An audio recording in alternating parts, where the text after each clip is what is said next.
नमस्कार मित्रांनो, आज आम्ही आलो आहे त्रिवेणी संगम, गंगा, यमुना आणि सरस्वती,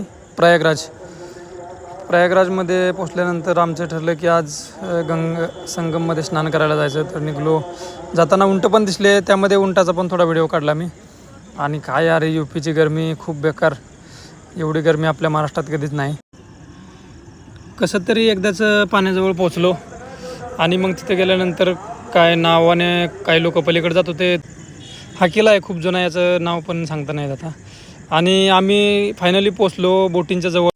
बसल्यानंतर म्हणलं व्हिडिओ बनवू. साहेब तिकडे काहीतरी बघत होते, खूप पाणी खूप पाणी. ठीक आहे म्हणलं, साहेबाला बघू द्या. आणि मी जरा पुढच्या साईडला बसून म्हणलं जरा माझा पण व्हिडिओ बनव. तर बोटीवाल्यानेच माझा व्हिडिओ पण बनवला.